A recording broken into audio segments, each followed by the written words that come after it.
मार्च 2020 आपको याद होगा, जैसे ही कोरोना आया था ग्लोबल लेवल पे हमें मार्केट में क्रैश देखने को मिला था, सिर्फ इंडियन मार्केट ही नहीं। ऐसे में अगर हम बात करें आज के दिन में कुछ वैसा ही क्रैश देखने को मिला, बस इंडियन मार्केट में नहीं, रशियन मार्केट में। जैसे ही वॉर की जो कंडीशन बनी हुई थी 2-3 दिनों से या फिर पिछले एक हफ्ते से, वो आज के दिन कन्फर्म हुई, वॉर डिक्लेयर हुई और उसके बाद वहाँ के मार्केट इतने गिरे कि एक पल के लिए ट्रेडिंग को बंद करना पड़ा। वैसे एग्जैक्टली जैसे मार्च में निफ्टी के साथ हुआ था। 15% का जब सर्किट लग गया था, 10% का रोका गया था ट्रेडिंग, और उसके बाद जैसे ट्रेडिंग ओपन हुई फिर कुछ और हुआ था।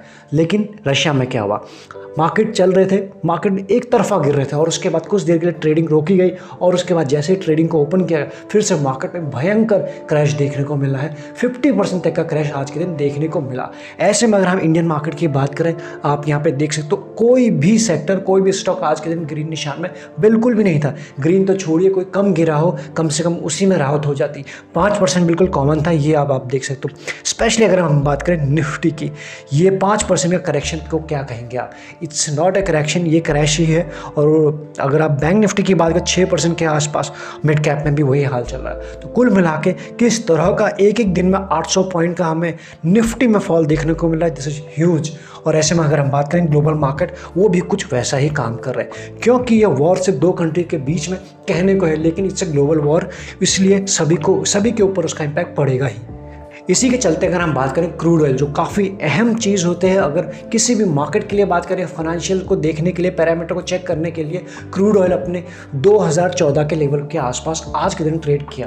तो आप समझ पा रहे हो किस तरह से इसका इम्पैक्ट पड़ेगा आने वाले टाइम में ग्लोबली। स्पेशली अगर हम बात करें रिसेशन के ऊपर, किस तरह से चीज़ों के ऊपर चीज़ें महंगी होंगी, किस तरह से रिसेशन और बढ़ेगा। और अगर हम बात करें फिजिकल डिफिसिट, किस तरह से ये सरकार के लिए चुनौती हो जाएगी कि इसको कंट्रोल किया जाए। तो ऐसे में हालत बड़ी ख़राब है और जिस तरह से क्लोजिंग मिली है वो भी काफ़ी वीक है। तो एज ऑफ नाउ टेक्निकल कुछ काम नहीं कर रहे हैं, शॉर्ट टर्म में तो न्यूज़ ही काम करते हैं। न्यूज़ अभी भी बिल्कुल वैसी है। अगर कल तक कुछ अच्छी खबर नहीं आती, जो अभी मीटिंग की चल रही है कि मीटिंग बातें हो रही है या फिर इंडिया की तरफ से कुछ मदद लेने के ऊपर बात हो रही है, लेट्स सी कल के दिन किस तरह से न्यूज़ निकल के आती है मॉर्निंग तक। अदरवाइज हमें और भी करेक्शन देखने को मिल सकता है। जिस तरह का आज के दिन के एडीआर रेशियो हमको देखने को मिल रहा है, वैसा ही कल के दिन भी देखने को मिल सकता है। बड़ा ही पुअर है आज के दिन। ऐसे में बात करें सेक्टर वाइज भी आप देख लीजिए, 6%, 7%, ये उस तरह से सेक्टर टूटे जिस तरह का कोई सो कॉल्ड क्वालिटी का स्टॉक टूटा हो आज के दिन। मिनिमम 4 से 5% का करेक्शन सेक्टर में। और ऐसे में अगर हम बात करें, ऐसे मार्केट में कोई भी हमें टॉप गेनर आज के दिन मिला ही नहीं, सिर्फ लूजर मिले। जो मर्जी आप उठा लीजिए तो आप समझ सकते हैं। जहां 5% टूटने पर हमारे पोर्टफोलियो किस तरह से ब्लीड हो रहा है आप समझ पा रहे होंगे। वहां अगर हम बात करें रशियन मार्केट की, वहाँ के इन्वेस्टर का किस तरह से क्या हाल हो रहा होगा, आप इस चीज़ का अंदाज़ा लगाइए ज़रा।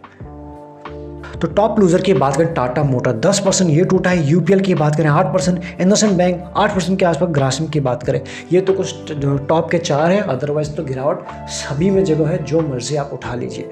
ऐसे में इंडिया विक्स की बात करें 31 के पार पहुंच गया, यानी 32 के आसपास, काफ़ी ह्यूज वॉलिटिलिटी है। इसी की हम बात करते थे कुछ दिनों पहले से कि जिन लेवल के आसपास अभी मार्केट है, यहाँ पर ओवरनाइट पोजीशन कैरी करना काफ़ी एक रिस्की है। कॉशियस का मीटर बढ़ा दीजिए, यही बात हो रही थी। रीज़न एग्जैक्ट क्या आप नहीं जानते थे, लेकिन चार्ट हमें कुछ वैसा ही बता रहा था। और आप यहाँ देख सकते हो आज का जो चार्ट बना है वो भी एग्जैक्टली कुछ वैसा ही बता रहा है कि यहाँ से 5 से 10% का करेक्शन और आराम से हो सकता है। तो ऐसे में आईपीओ तो कुछ है नहीं मार्केट, और ना ही इन लेवल के आसपास कोई शेयर हम डिस्कस करने वाले हैं, क्योंकि इस करेक्शन में जो रीसेंट का करेक्शन है, हमने खुद कुछ स्पेशली बाइंग के साइड नहीं बैठे थे, प्लस मेंबर्स के साथ भी यही शेयर होते कि इन लेवल के आसपास कि थोड़ा सा हम बाइंग नहीं करेंगे, कैश इन हैंड रखने की कोशिश करेंगे।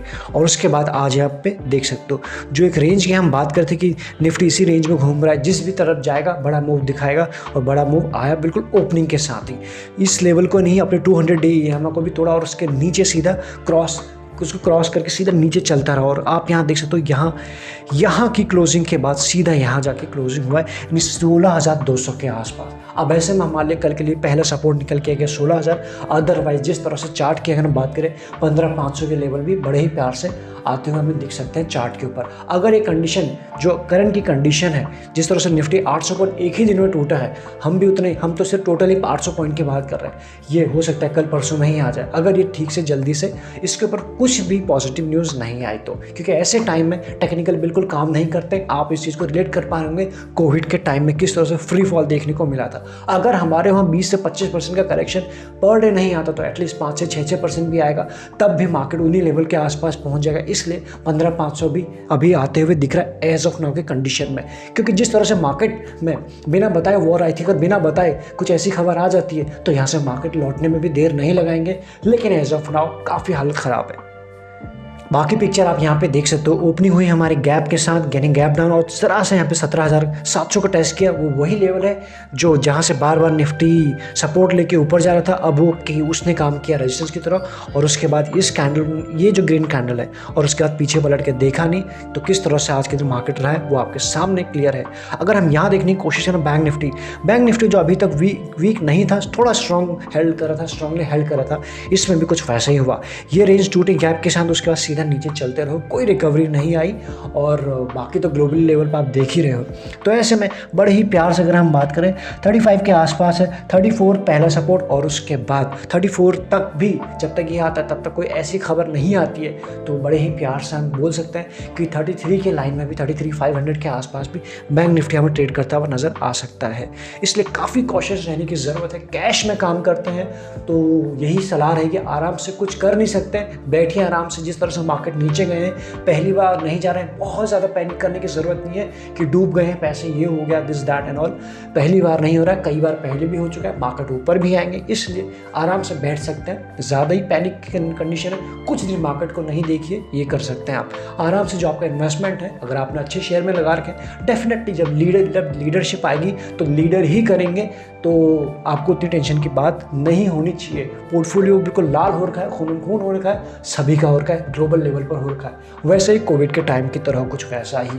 तो इसलिए ज़्यादा पैनिक की ज़रूरत नहीं है, कुछ कर नहीं सकते। जब मार्केट रिवर्सल देगा, साइन देगा, बॉटम बनाएगा, as of now bottom fishing बिल्कुल नहीं करना है, उसके बाद ही कुछ सोचेंगे एवरेजिंग की तरफ। लेकिन एज ऑफ नाउ थोड़ा सा कॉशियस ज़्यादा रहने की ज़रूरत है। बैंक निफ्टी का भी हाल आप देख लीजिए, बिल्कुल गैप के साथ, और कहीं रिकवरी नहीं, सीधा चलते गए। हर लेवल पे हमें शॉर्ट बनते हुए नज़र आए हैं, इसलिए इसकी भी लेवल्स आप जान चुके हैं। अभी भी रिकवरी की हमें उम्मीद तो नहीं करनी चाहिए जब तक वहाँ से ओरिजिन रशिया यूक्रेन की तरफ से कोई ऐसी खबर नहीं निकल के आती है। तो इस वीडियो में इतना ही, मिलेंगे नेक्स्ट वीडियो में। तब तक आप अच्छे से अपने स्टडी कीजिए और समझिए ग्लोबल मार्केट में क्या है, क्योंकि न्यूज़ पता होना काफ़ी ज़रूरी है, क्या चल रहा है एज ऑफ नाउ। बाकी जैसे कोई इंपॉर्टेंट अपडेट्स आएगी आप सभी के साथ टेलीग्राम पे शेयर कर दिया जाएगा। सारे इंपॉर्टेंट लिंक्स एंड डिटेल आपको मिलेंगे डिस्क्रिप्शन में, लगे यूजफुल तो आप ज्वाइन बटन भी कंसिडर कर सकते हैं।